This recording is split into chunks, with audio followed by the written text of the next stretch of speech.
كريم آله وأصحابه كرام الفاتحة. أعوذ بالله من الشيطان الرجيم. بسم الله الرحمن الرحيم. الحمد لله رب العالمين الرحمن الرحيم مالك يوم الدين. إياك نعبد وإياك نستعين. اهدنا الصراط المستقيم صراط الذين أنعمت عليهم غير المغضوب عليهم ولا الضالين آمين. السلام عليكم ورحمة الله وبركاته. الحمد لله والصلاة والسلام على رسول الله سيدنا محمد بن عبد الله وعلى آله وصحبه ومن والاه.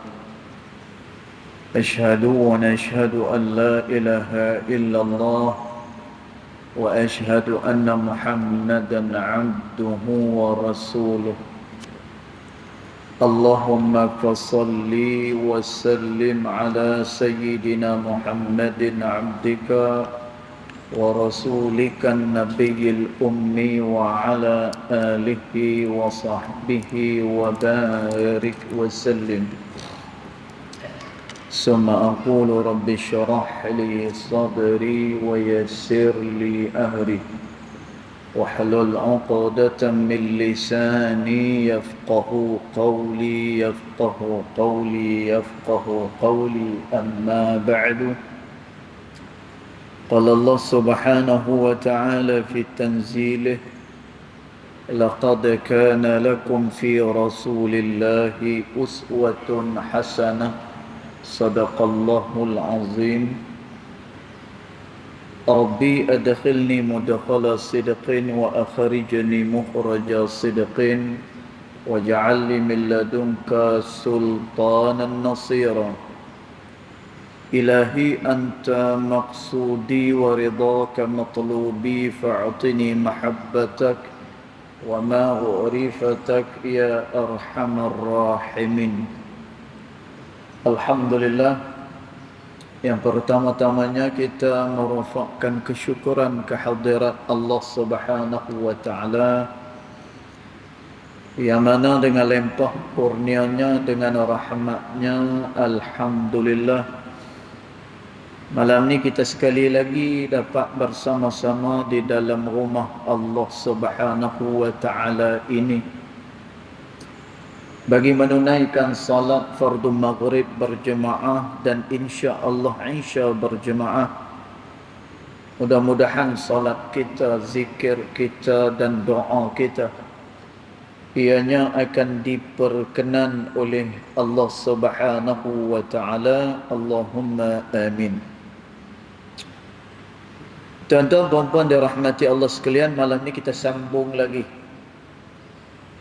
pembacaan kitab Adab Sulukil Murid yang dikarang oleh Al-Imam Al-Habib Abdullah bin Alawi Al-Haddad rahimahullah ta'ala pada ibarat yang berikutnya. Dan kuliah kita malam ni tuan-tuan kita akan pendekkan sikit. Malam ni kita pendekkan sikit kerana ada orang dia berhajat minta saya buat apa ni tahlil malam ni. Jadi kuliah kita pendekkan malam ni insya-Allah. Baik, dia kata bismillahirrahmanirrahim. Qala muallif rahimahullahu ta'ala wa nafa'ana bi'ulumihi fid darain. Amin. Dia kata wa'lam, dan ketahuilah, dia kata anna nafsa takunu fi awwalil amri. Dan ketahuilah, dia kata bahawasanya nafsu itu pada peringkat awalnya ammaratan, ianya adalah nafsu yang ammarah. Ini adalah tingkatan nafsu yang pertama, tuan-tuan. Ianya adalah nafsu ammarah. Dan nafsu ammarah ni pula kata pengarang kepada kitab ni ta'muru bisyarri. Dia menyuruh kepada kejahatan wa tanha 'anil khair, dan dia mencegah daripada kebaikan. Tuan-tuan, maknanya nafsu yang nama dia nafsu ammarah ni, dia selalu mendorong manusia melakukan kejahatan dan dia menolak akan kebaikan. Tuan-tuan, maka ini adalah nafsu ammarah. Kemudian Imam Al-Haddad rahimahullahu ta'ala kata, fa in jahadaha al-insanu, maka apabila seseorang itu dia bermujahadah di atas hawa nafsu dia. Bila mana satu orang dia bermujahadah.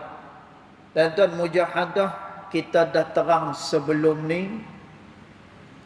Makna mujahadah dia bersungguh-sungguh dalam meninggalkan perkara yang dilarang oleh Allah Subhanahu wa ta'ala. Dan Allah Subhanahu wa ta'ala sebut di dalam ayat, walladzina jahadu fina, dan orang-orang yang bermujahadah pada jalan kami, kata Allah. Dan tuan, ada dua mesej yang Allah Ta'ala nak sampaikan pada kita. Yang pertama, bila nak meninggalkan perkara yang dilarang oleh Allah Subhanahu wa Ta'ala, dia berat dan juga perlu kepada mujahadah. Dan tuan, kadang-kadang kita dah mujahadah, kadang-kadang kita dah bertaubat kepada Allah daripada dosa-dosa yang kita lakukan. Tetapi kadang-kadang kita mengulangi balik semula dosa yang sama. Dan tuan, bila mana kita melakukan dosa yang sama, maka hendaklah dia dengan qadar segera memperbaharui taubatnya kepada Allah Subhanahu wa ta'ala. Dan tuan, orang yang memperbaharui taubat kepada Allah Ta'ala ni, dia akan dijamin syurga oleh Allah Subhanahu wa ta'ala. Kerana tu pernah satu hari Nabi SAW dia tanya dengan Jibril alaihi salam, wahai Jibril, aku mendengar kedua telapak kaki engkau berada di dalam syurga Allah Subhanahu wa ta'ala. Maka sekarang ni aku nak tanya dengan kamu, wahai Bilal, apakah dia amalan yang menyebabkan tapak kaki engkau dah berjalan-jalan di dalam syurga Allah Subhanahu wa ta'ala. Tuan-tuan, ni hebatnya Bilal bin Rabah. Nabi SAW boleh dengar kedua telapak kaki dia sedang berjalan-jalan di dalam syurga Allah Subhanahu wa ta'ala. Kita telapak kaki kita tak tahu, tuan-tuan, dekat mana agaknya. Tapi Bilal bin Rabah radhiyallahu anhu wa ardah, kedua telapak kaki dia Nabi duk dengar berada di dalam syurga Allah Subhanahu wa ta'ala. Menyebabkan Nabi tanya kepada Bilal, wahai Bilal, apa dia amalan yang menyebabkan telapak kaki engkau telah berada di dalam syurga Allah?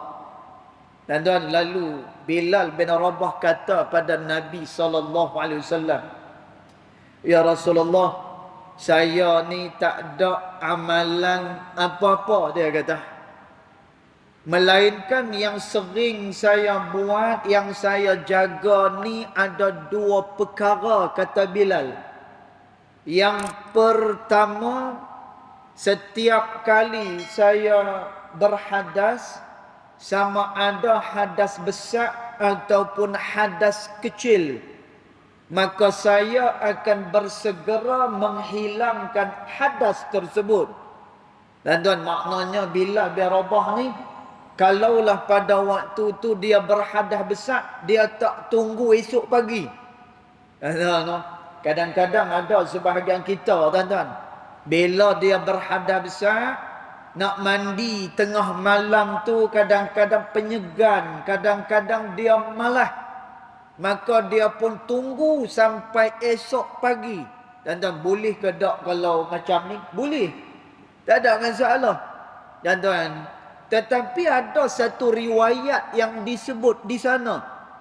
Mana-mana rumah yang mempunyai orang yang berhadas besar, maka rumah tersebut dia tidak dimasuki dengan rahmat daripada Allah Subhanahu wa taala. Dan tuan, kerana tu kalau kita tengok di dalam kitab-kitab fiqh, ulama dia terang kepada kita ni dalam babul ghusl, ni dalam bab mandi, iaitulah mandi wajib ataupun mandi sunat. Dan tuan, ulama kata, siapa-siapa yang berhadas pada waktu malam dan dia menangguhkan mandinya sampai esok pagi, sebelum dia tidur, sebelum dia nak jamah makanan, maka hendaklah terlebih dahulu dia berwuduk, kata ulama. Dan tuan, itu juga adalah yang dibuat oleh baginda Nabi Muhammad sallallahu alaihi wasallam. Dan maknanya kalau dia berhadas tengah malam, dia tak mau mandi tengah malam, maka berwuduklah terlebih dahulu sebelum dia lena, dan juga sebelum daripada mana dia nak menjamah makanan. Dan tuan, Sayyiduna Bilal bin Rabah radhiyallahu anhu wa ardah, dia kata, ya Rasulullah, benda yang saya duk buat satu, bila saya berhadas, dengan segera saya akan menghilangkan hadas tersebut. Manakala yang kedua, ya Rasulullah, setiap kali saya berdosa kepada Allah. Tuan-tuan, cuba tengok apa kata Bilal bin Rabah. Setiap kali saya berdosa kepada Allah. Tuan-tuan, maknanya apa? Benar kata Nabi SAW, kullu bani adama al-khata', kata Nabi. Setiap daripada anak Adam itu pasti ada melakukan dosa dan ada melakukan kesalahan. Kemudian Nabi sebut, wa khairul khatta'in, dan sebaik-baik orang yang melakukan dosa dan kesalahan itu at-tawwabun, iaitulah dia bertaubat kepada Allah Subhanahu wa taala. Dan maka kata Bilal bin Rabah, setiap kali aku melakukan dosa kepada Allah, maka setiap kali itu jugalah aku akan memperbaharui taubat kepada Allah Subhanahu wa taala. Dan tuan, lalu Nabi SAW kata, maka wahai Bilal, kalau inilah yang engkau lakukan, maka inilah dia amalan yang membawa engkau kepada syurga Allah Subhanahu wa taala. Dan maka kerana itu Allah Subhanahu wa taala sebut bagi orang yang nak meninggalkan dosa ni, walladzina jahadu fina lanahdiyannahum subulana, dan orang-orang yang bermujahadah, kata Allah. Dan maknanya, dia nak tinggalkan maksiat, dia kena sungguh-sungguh. Dia nak tinggalkan maksiat itu berat, dia perlukan kepada kesungguhan yang begitu besar. Dan setelah daripada mana dia bermujahadah, kemudian kata Imam Al-Haddad, wasabara ala mukhalafati hawaha, dan ketika mana dia bersabar, dia kata ala mukhalafati hawaha, dia bersabar dengan hawa nafsu dia. No? Maknanya dia sabar dengan hawa nafsu dia. Kemudian dia mendekatkan diri kepada Allah Subhanahu wa taala. Kemudian dia terus dalam beramal kepada Allah Subhanahu wa taala. Sarat lawamah, maka nafsu itu dia akan menjadi nafsu yang lawamah, iaitulah nafsu yang mencela. Dan tuan, nafsu mencela ni apa dia? Orang yang bila mana dia dah sampai kepada kedudukan ataupun maqam lawamah, dan tuan, dia akan mencela perkara-perkara yang dilarang oleh Allah Subhanahu wa taala. Dan tuan, orang yang sampai kepada nafsu lawamah, pada waktu tu dia berasa tak suka dengan maksiat kepada Allah. Dan tuan, maknanya apa? Kedudukan dia ditingkatkan, dinaikkan oleh Allah Subhanahu wa taala. Tetapi bila dia sampai kepada nafsu lawamah, apakah dia telah pun selamat? Tuan-tuan, dia tak selamat lagi bila mana dia sampai kepada kedudukan lawamah ini. Tuan-tuan, pasal apa? Kerana bila dia berada pada nafsu lawamah ni, dia masih lagi ada keinginan untuk melakukan maksiat kepada Allah Subhanahu wa taala. Dan tengok apa dia kata, lawamatan mutalawwinatan laha wajhun ilal mutmainnati wa wajhun ilal ammarah, kata Imam Al-Haddad rahimahullahu taala. Dan tuan, dia kata apa? Dia kata Imam Al-Haddad, siapa-siapa yang sampai kepada nafsu lawamah ini, sat-sat dia pi kepada mutmainnah, sat-sat dia akan pi kepada ammarah. Dan tuan, fahiya marratan hakaza wa marratan hakaza, kata pengarang pada kitab ni. Orang yang sampai kepada nafsu lawamah, sat-sat nanti dia ke kanan, sat-sat nanti dia ke kiri. Tuan-tuan, maknanya apa? Keadaan dia masih lagi tidak menentu. Tuan-tuan, keadaan dia masih lagi tidak tetap. Kadang-kadang dia mencela maksiat. Kadang-kadang dia melakukan maksiat kepada Allah Subhanahu wa taala. Tuan-tuan, kerana tu ulama kata, siapa-siapa dia yang bernafsu dengan nafsu lawamah ini, dia masih lagi belum selamat daripada azab Allah Subhanahu wa taala. Dan maka tu tingkatan nafsu yang kedua setelah daripada ammarah. Pertama ammarah, dia senantiasa nak melakukan kejahatan, kemudian dia pi kepada lawamah. Lawamah sat-sat pi kepada kebaikan, sat-sat nanti dia pi kepada kejahatan. Tuan-tuan, orang ni masih lagi belum selamat. Kemudian dia kata, fa in rafaqa biha wa sara biha, dia kata, maka apabila nafsu lawamah itu dia diiringi dia.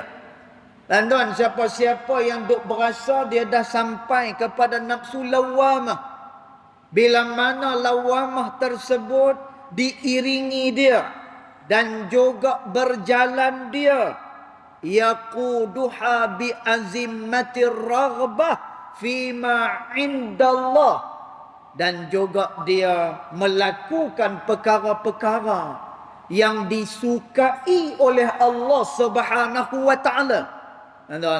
Maknanya dia dah sampai kepada nafsu yang lawamah, kemudian dia didik nafsu lawamah itu. Dan tuan, dengan apa? Dengan amalan kepada Allah. Dan tuan, dengan dia melakukan amal saleh, dengan taubat kepada Allah Subhanahu wa taala. Dan tuan, ulama tasawuf kata, taubat adalah satu amalan yang tak boleh ditinggalkan oleh mana-mana orang, walaupun dia berada pada kedudukan yang tinggi pada sisi Allah Subhanahu wa taala. Dan yang ni dia tak boleh tinggal. Taubat tak boleh tinggal. Pasal apa? Kata Imam Al-Qushairi rahimahullahu ta'ala, kerana orang tu dia tok wali lagu mana pun. Tuan-tuan, ni disebut oleh Al-Imam Al-Qushairi, pengarang kepada kitab Risalah Al-Qushairiyah. Tuan-tuan, Al-Imam Al-Qushairi dia karang kitab Risalah Al-Qushairiyah ini adalah kerana nak membetulkan, nak meluruskan pandangan sesetengah pihak kepada ilmu tasawuf. Sebab itu hari itu kita sebut, ilmu tasawuf ni dia bukannya sembang kedai kopi. Dan ilmu tasawuf ni dia bukan dia tasannud, dia bukannya buat-buat baik. Bukan.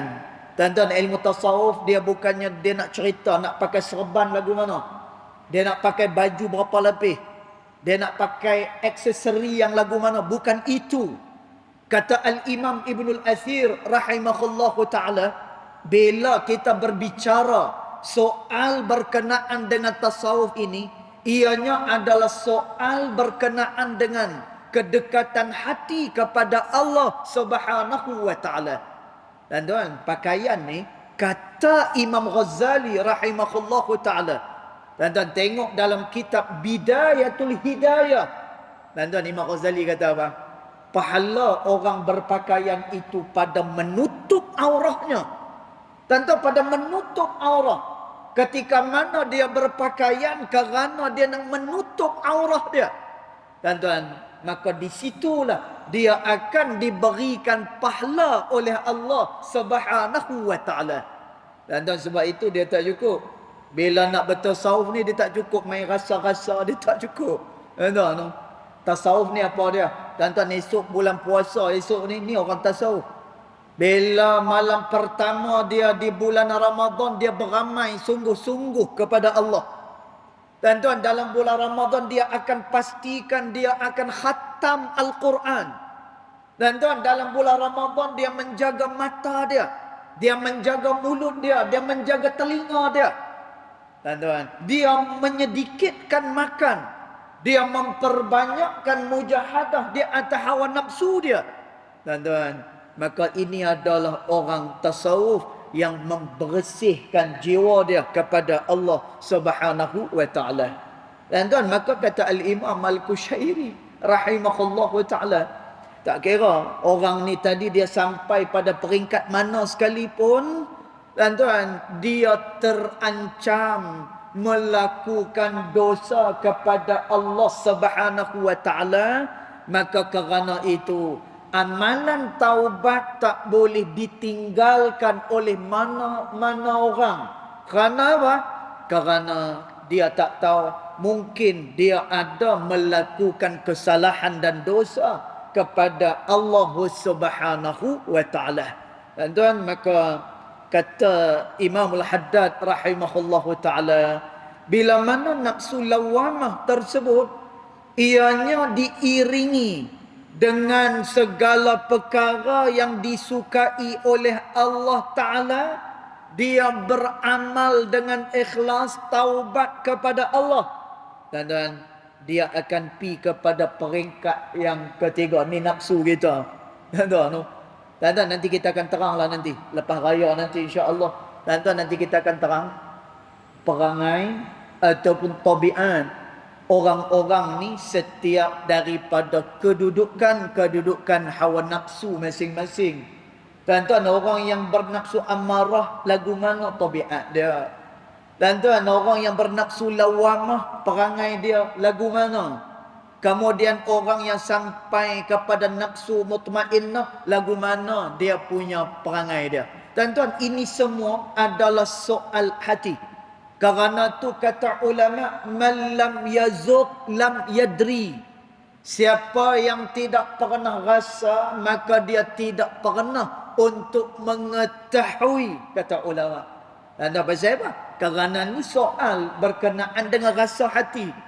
Dan tuan, Masya Allah, Tabarakallah, ketika mana Khuzaifah ibnul Yaman datang ke negeri Madain. Dan masa tu Madain dia ditakluk oleh siapa dia? Oleh Sayyiduna Ibnu Abi Waqqas radhiyallahu anhu wa arda. Dan kota Madain yang orang dia kaya-kaya. Kemudian bangunannya mewah-mewah. Ni kota Madain. Tuan-tuan, bila mana dia jatuh kepada tangan Islam, tuan-tuan, maka orang ahli Madain dengan segera dia tanya dengan Sayyidina Umar, yang masa tu Sayyidina Umar jadi khalifah. Tuan-tuan, orang tanya, wahai Umar, nanti siapa yang akan jadi penguasa di kota Madain ni? Siapa dia? Tuan-tuan, lalu Sayyidina Umar kata, aku akan utuskan Huzaifah ibnul Yaman untuk menjadi ketua di negeri Madain. Tuan-tuan, jadi orang pun tunggu Huzaifah ibnul Yaman sebagai penguasa baru di kota Madain. Tuan-tuan, Masya Allah, kota Madain ni satu kota orangnya semua kaya-kaya. Tuan-tuan, bangunannya mewah-mewah. Tuan-tuan, mereka tunggu lama, tunggu mana Huzaifah ibn Yaman ni? Tak ada pun. Tuan-tuan, tiba-tiba ahli Madain kebetulan dia nampak ada satu orang Madinah, lalu dia tanya kepada orang ni, mana dia Huzaifah yang diutuskan oleh Umar? Tuan-tuan, kata orang Madinah ni, tadi tak saat ni dia masuk. Lama dah dia masuk. Jadi orang Madain tanya, yang mana satu? Tadi yang naik keldai, yang silangkan kaki, yang pakai baju lebih kurang, itulah Huzaifah ibnul Yaman. Tuan-tuan, ketika mana orang sambut dia, lalu dia diberikan minum daripada bekas perak. Tuan-tuan, Huzaifah ambil bekas perak tu, dia lempak kepada orang yang beri dia minum. Tuan-tuan, dia kata apa? Rasulullah sallallahu alaihi wasallam melarang kita daripada makan dan juga minum daripada bekas emas dan juga perak. Tuan-tuan, Masya-Allah, satu orang yang hati dia tak ada langsung pada kemewahan, tak ada langsung pada jawatan, tak ada langsung hati nak apa ni, nakkan kepada kebesaran dan sebagainya. Tuan-tuan, tapi kalau kita kata apa? Rugi ya macam tu. Tuan-tuan, kerana tu setiap daripada tingkatan nafsu itu ada dia punya perangai dan juga tabiat masing-masing. Mudah-mudahan tuan-tuan, puan-puan dirahmati Allah sekalian, dengan Ramadan yang nak main ni, tuan-tuan, Ramadan ni dia nak tarbiyah nafsu kita. Kalau bulan-bulan biasa ni payah sikit, kan? Kadang-kadang kawan tu dah puasa sunat elok dah, kan? Tiba-tiba dia lalu kat restoran mana duk tebau nasi kandar. Tak apa, minggu depan pula apa ni puasa dia tak. Tuan-tuan, tapi bulan Ramadan ni nak tak nak kita kena puasa, nak tak nak kita kena buat baik. Pasal apa? Puasa Ramadan adalah puasa yang diwajibkan oleh Allah Subhanahu Wa Taala. Tuan-tuan, mudah-mudahan kita mendapatkan rahmat daripada Allah Subhanahu Wa Taala dan ditinggikan darjat kita oleh Allah Subhanahu Wa Taala. Allahumma amin. Jadi selamat berpuasa kepada semua sekali.